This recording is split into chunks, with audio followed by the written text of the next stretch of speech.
O governo anuncia, enquanto isso, que vai pagar ao estado de Roraima uma indenização milionária com o objetivo de custear os gastos com imigrantes venezuelanos. O repórter André Anelli, direto de Brasília, chegando agora com as últimas informações. Qual o valor envolvido nessa ajuda brasileira? Bem-vindo, André. Boa noite para você. Obrigado, Tiago. Muito boa noite a você também e a todos aqui no Jornal Jovem Pan. Serão pagos 115 bilhões de reais pelo governo federal ao estado de Roraima como forma de indenização pelos gastos excedentes com a imigração da Venezuela. A distribuição determina o repasse de 63 milhões de reais para a segurança pública, 36 milhões para a saúde, 10 milhões para a educação e outros 6 milhões para o sistema prisional. O pagamento desses recursos faz parte de um acordo entre o governo federal e o governo de Roraima, acordo esse que foi firmado antes do ataque dos Estados Unidos à Venezuela, que culminou na captura do ditador Nicolás Maduro. O acordo foi instituído com o aval do STF, o Supremo Tribunal Federal, sob a relatoria do ministro Luiz Fux, ele que ainda precisa homologar esse documento. As áreas de destinação dos recursos são aquelas mais impactadas pelo fluxo migratório intensificado desde 2013, com a crise política e econômica do país. De lá para cá, o Observatório da Diáspora Venezuelana estima que 9 milhões de pessoas deixaram o país. O governador de Roraima, Antônio Denário, tem sugerido o fechamento da fronteira de mais de 2.000 quilômetros de extensão. Esse fechamento chegou a acontecer no último sábado, mas agora o governo federal não tem planos de manter, então, a entrada de venezuelanos impedida aqui no Brasil. Tiago. Ô André, e o ministro Alexandre Padilha da Saúde informou que o Brasil vai prestar apoio justamente à pasta da saúde da Venezuela. Como é que deve funcionar essa cooperação nesse momento? André.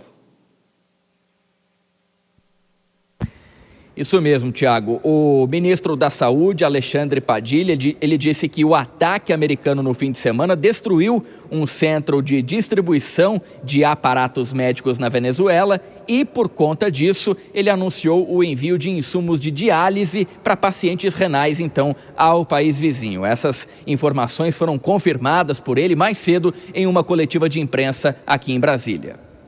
O ataque bélico destruiu um centro de distribuição de medicamentos e insumos para diálise na Venezuela, que fica no estado de Guaíra.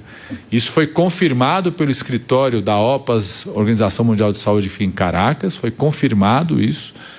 A partir daí a OPAS solicitou aos ministérios, à região, um apoio. Nós estamos buscando mobilizar com as nossas estruturas do SUS, com empresas privadas no Brasil, insumos para diálise e medicamentos, e vamos dar esse apoio sim para o povo venezuelano que teve seu centro de distribuição atacado, destruído, que pode significar um desabastecimento desses insumos.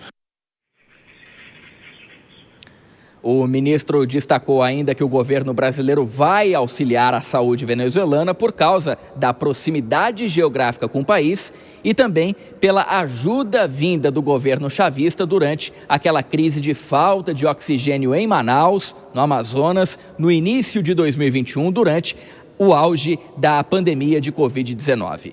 Padilha também anunciou que foi enviada uma equipe da Força Nacional do SUS, do Sistema Único de Saúde, para avaliação das estruturas de saúde, também profissionais, vacinas e outros insumos, mas isso em Roraima, já que o estado é a porta de entrada para venezuelanos refugiados. Tiago. É isso, a tentativa do governo de ajudar a população daquele local e o próprio país. André Anelli de Brasília, até daqui a pouquinho. Denise Campos de Toledo. A fronteira volta à vitrine, né? A gente volta a falar sobre essa fronteira e as preocupações econômicas, né, que nós tivemos outras vezes, voltam agora também. E tem muita gente que veio para o lado do Brasil que está na expectativa de, quem sabe, voltar para a Venezuela. Exatamente, a gente viu até essa movimentação no final de semana, Tiago, alguns registros da fronteira, mostrando pessoas que estavam circulando na fronteira entre Brasil e Venezuela, também entre Venezuela e Colômbia, aí as pessoas vendo com uma certa tranquilidade essa transição política, pelo menos em princípio, princípio. De início se imaginava que pudesse haver um conflito maior, uma reação militar na Venezuela, mas por enquanto isso não ocorreu.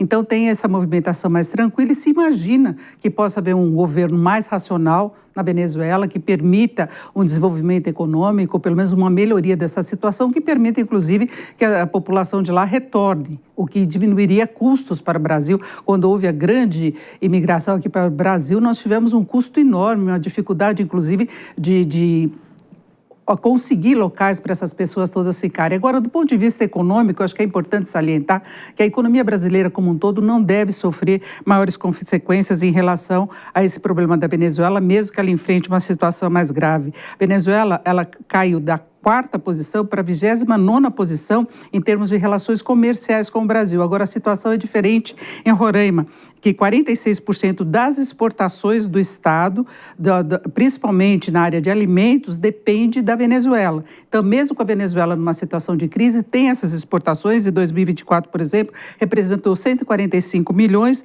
dos 314 milhões de vendas externas do Estado de Roraima, especificamente. Pega setores como de óleo de soja, farinha de trigo, compostos lácteos. Então, há essa preocupação também, se haverá uma normalidade da economia na Venezuela, nessas transações comerciais. Já houve restrições em relação às transações, ao embarque aí do petróleo. Isso foi restrito, mas resta a ver em relação aos alimentos. Como o ministro Padilha está falando, inclusive, dessa ajuda humanitária do ponto de vista da saúde, talvez não haja um entendimento para a continuidade dessa transação comercial.